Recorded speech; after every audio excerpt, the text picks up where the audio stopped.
Upgrades.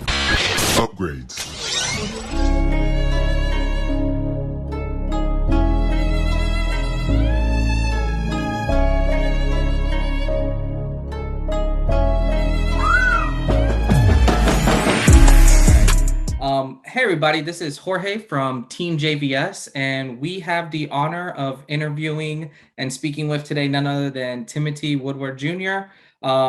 His film is coming out nationwide here August 4th, called Till Death Do Us Part. I was able to watch it early, and I just have to say it is spectacular. It is a lot of fun. So definitely super happy to be able to talk with you here. So first and foremost, how are you doing today? I'm doing good, man. I think that anytime you spend a lot of time working on a film and you've been waiting on it to be released for a while, you're very happy. So I'm very happy to talk to you because I'm very happy to spread the word on this and talk about it. And it's a passion project for me, and yeah, I'm stoked. Awesome, awesome.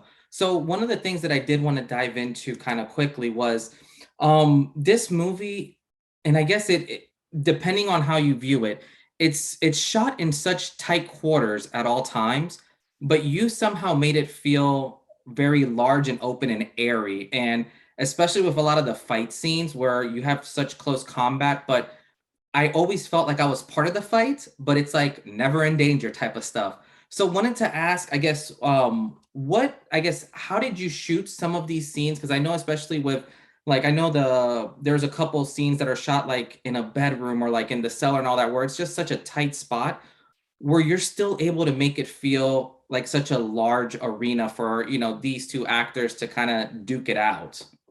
Well, yeah. So one thing that we made a decision on consciously going in before we started shooting a movie, myself and my DP, we were using Cook anamorphic lenses, which was very important.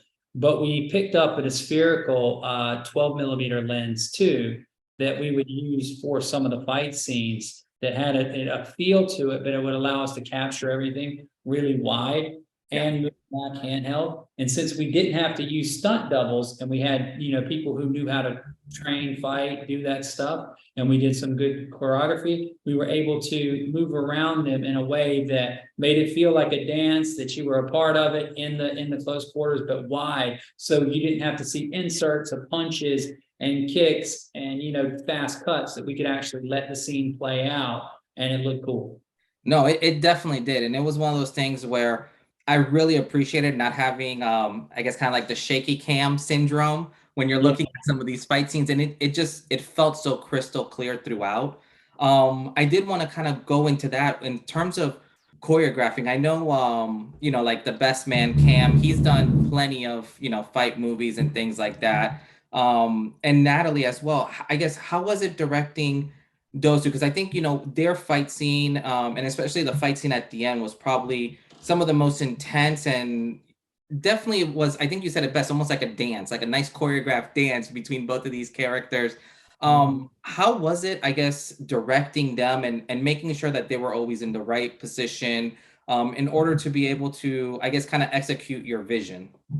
Natalie and I have worked together before, so there was a lot of trust there. And she has the ability to, she's a ballerina, and she was that ballerina who transitioned into martial arts and acting. So she was able to literally see something, go, oh, okay, I can backflip off of this, and then land here. And so I would come in and go from the character's point of view. If she's behind the door, she needs to hit him with the golf club, come around here, she's going to get spun here, then he's going to throw this and we're going to come back. So I was able to lay it all out, and then they were able to execute fast. And, then she would have to trust me because I put her character through a lot. You know what I mean? Her character barefooted, running through this, riding, getting kicked off of a dirt bike, all over the place, bloody, gory, going up and down on a wedding day, to being happy, to being sad, so I put her through a lot of stuff, and there was a lot of trust there. So that was great. And then with Cam, he came in, and I thought that maybe there would be a little bit of pushback because I gave him a list of,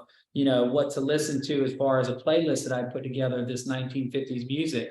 And I told him, I said, look, your character is kind of like this guy, if he was in suburbia 1950s, where Mr. Sandman is playing and he's cutting the grass in his yard and, hey, Bob, hey, Joe. And he walks in the house and he's got like his wife tied up to the, in the closet, he's like that kind of psychotic with a straight face guy, but he loves the fact that he was the best man.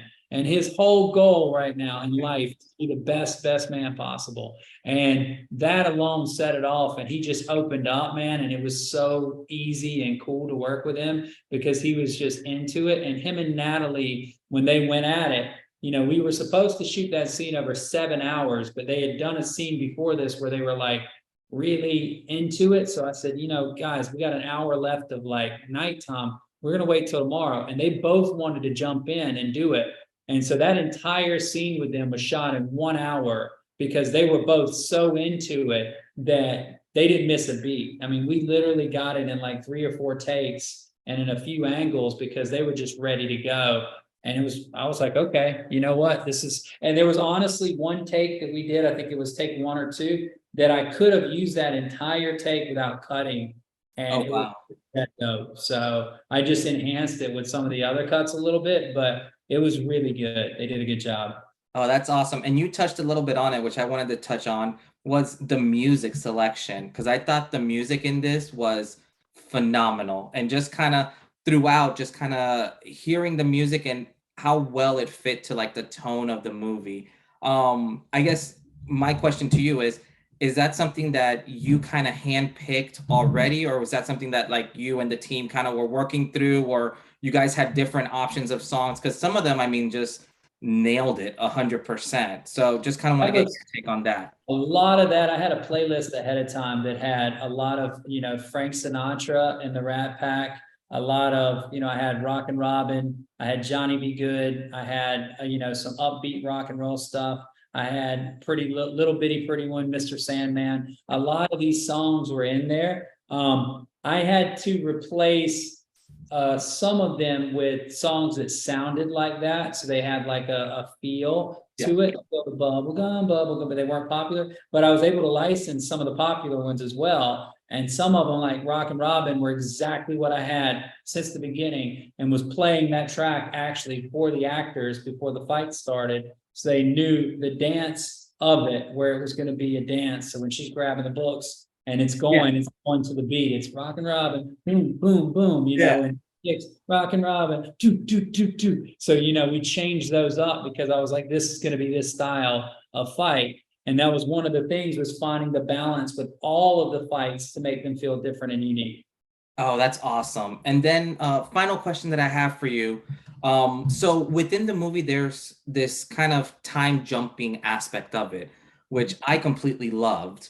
And wanted to get your take on, instead of doing the movie, just straight chronological and kind of showing from start to finish, what drove you to kind of shooting in this kind of present and past time back and forth? Because I thought the way it was done was excellently executed, but just wanted to take your take on that. Thanks. You know what? That was in the script originally. It was written like that, so I have to say Chad and Shane did a good job of that, and it caught my eye. One of the concerns of that was always, well, you're in this home invasion movie and you're jumping out of that and you're getting people right where she's got a knife, she's getting ready to go, and you're going, shoot, take you out and let's make you wait. And you hope the audience can go along long enough for those moments. So it was tough to, be able to stick by that, but I stood by that. And I was like, you know what, we're going to do this. This is going to be, we're going to make it rock and roll. But it's a challenge, man. I'll be honest. I was questioning myself a few times, because if you took those scenes out of order that they're in now and you put them in order, they would all fit perfectly at the beginning of the movie, where you would start at the beach, you would go to the restaurant, then you would go literally to the boat, the yacht, the proposal, then you would be at the wedding. And then at the end of Act 1, she would literally be leaving from the wedding, so all of that would fit in a actual structure. So what we did was, the beginning of the movie has a piece, the end of first act has a piece, the middle of the movie has a piece, and the end of Act too has a piece. So that was kind of the story slices, but it was tough, man, to be honest, because people were like, well, you know, they're confused. I was like, they're supposed to be. That's why literally we have Cam saying, you know, you win a trip to Puerto Rico because we don't want you to know if it's after or before until we get you to the place. So you don't know, you think, well, it's a flashback. No, wait, they're already married. So it's got to be a forward, you know, in the future. And he's talking about Puerto Rico. This is definitely happening in the future. So, you know, we kind of wanted to keep that mystery box going to keep you watching the film, you know, and also that part of the story was allowed us to add some of the human element to the stylistic stuff. So I shot that part not stylistic on purpose and very standard and kind of basic because I wanted you to pay attention to those characters when they were talking and stuff. And then when we pop you back into the stylized, crazy, gory of it all, you know, and then we wrap it up with this big dance scene that was written where it was supposed to be just two people talking. And I said, look, we're going to make this all into one dance and choreograph. And they're going to do 7 pages of dialogue while they're dancing. And trust me, my AD was ready to kill me. Everybody was like, what are you doing? But I think it turned out pretty good because of that, you know? No, it was excellent. No, I truly appreciated it and loved all of it. And you know, the story definitely, you know, you peaked with it. And I think what I loved most about it was throughout the whole movie, and I'm not gonna say it wasn't too serious, but you had these funny jokes that were put in that never felt forced, that you literally could almost take like a breath of fresh air, like the chainsaw scene. Literally, I was dying in that scene. So it was so well done. So no, I just, you know, I definitely just wanted to just congratulate you on this. I can't wait to, you know, see it again and, you know, take, you know, friends of mine to see it because this is kind of straight up our alley and in terms of just please tell everybody, go see it in the theater because, you know, it's an indie release. It's an indie film. No studios are involved. And so we're trying to get as many people to get out. And, you know, we have hundreds of screens, not thousands. So we're trying to get people to like, go see it so it can expand and stuff. But yeah, I'm glad. And the chainsaw scene, a funny thing is I cut that scene with Meatloaf's I'll Do Anything for Love. You know, I really that whenever like, I will do. And she's like, you know. And then I, you know, couldn't get the song and I was bummed for a minute. And I was like, you know what, I'm just going to pull it out. And I pulled it out and I was like, damn, it's pretty effective with nothing, you know, no music in there. But that scene was one that wasn't in the script. And I saw that from the beginning of the movie since I casted Poncho. And I was like, I have him pull this chainsaw and be this angry little fuck. And then I was telling him and Natalie at the beginning, I said, and then, you know, have him being like, you know, where she says the line, you forgot the gas. And they both busted out laughing. And he's like, oh my God. He's like, that's because, you know, a lot of people don't think about that. Why does the chainsaw not work? Well, you know, if you're not used to using a chainsaw or a lawn, you know, well, it doesn't have gas, right? So he's over there thinking this thing doesn't even work, you know, and it's like, no, you forgot the gas, buddy. And he's like, oh. No, I love a gas can. And, you know, my DP's like, should we get the insert of the gas can? I said, absolutely not. Do not give it away until it goes down, you know, then figure it out. No, that's awesome, man. But Timothy, I just want to say thank you so much for your time. Truly appreciate it. Once again, everyone, this movie comes out August 4th. Go check it out. You will not be disappointed. It is awesome from start to finish. But as always, you know, thank you once again. And this is Jorge from Team JVS, and we'll see you guys next time. Thank you, sir. Appreciate you, man. Thank you so much. Thank you so much.